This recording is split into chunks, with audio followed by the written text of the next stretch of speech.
we want to remember that it's not just sex, it's not just procreation, that really, we're designed for incredible pleasure, for ecstasy, physical, emotional, spiritual, and that oneness that we share with each other, that bond that we share with each other. It brings us closer together as a couple, but it doesn't only benefit our couple. It also benefits our family.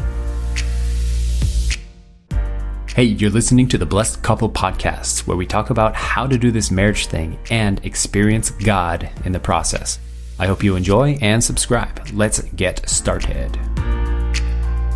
Thank you, everybody, for joining us. We want to not just cover the same material, but continue on and go even more deep, even deeper, and even more specific, and give more practical items as well. So we're definitely going to be much more explicit and cover things as tactfully and tastefully as possible, but still giving direct answers and detailed advice in that sense. We know this is a topic that is very sensitive. It's difficult for people to talk about it, and it can feel challenging. We can feel a little bit stopped, and sometimes things come up for us from our past. And so we want to be sensitive and respectful, but we want to give you a heads up that we are going to try to be a little bit more explicit and go into more detail than in the previous session. Let's quickly talk about the schedule or the flow of what's going to happen today. So the first thing is we're going to start off with some hundake because we want to make sure we're on the right foot, and also want to reiterate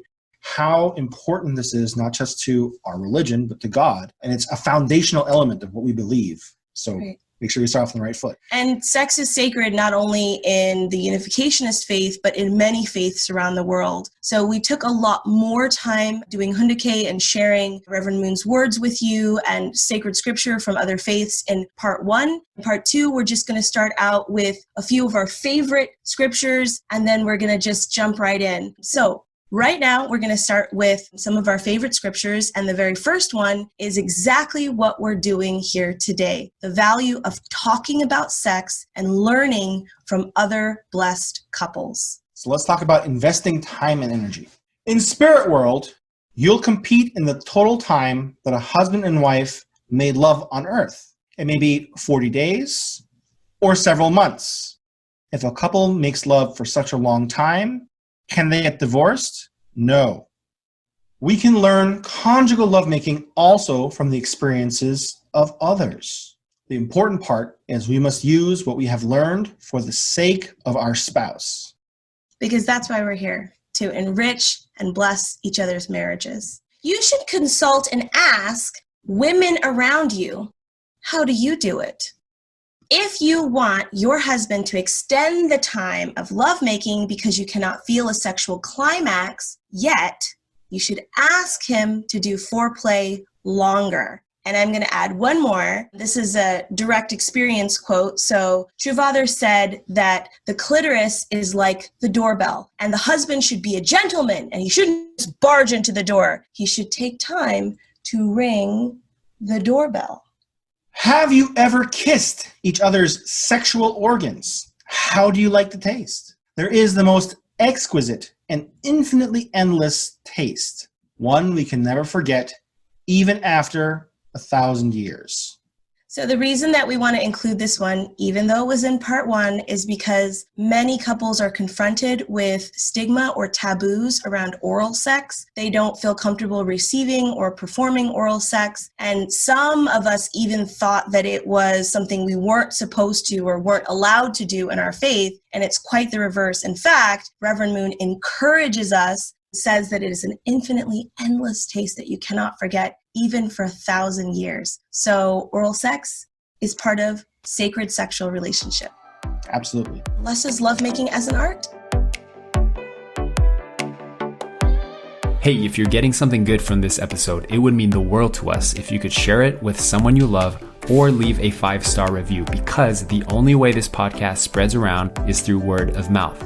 So a share or a review would go a long way, and it only takes like 10 seconds to do. Thanks. Back to the show. We must make the best use of the precious gift from God. It means for us to transform our conjugal sexual life into a work of art. We are to make our spouse feel joy.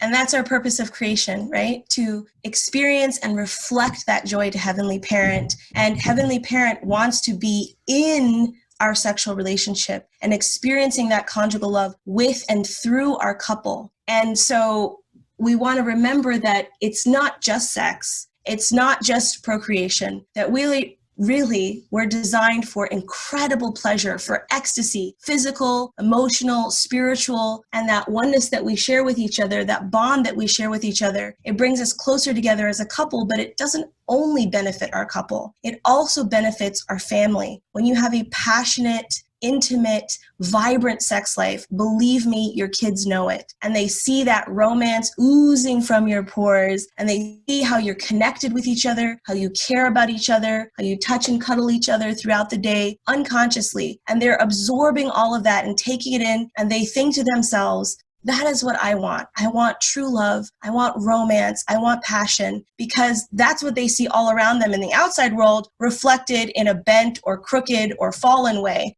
Right? They see this exciting, romantic, passionate relationships.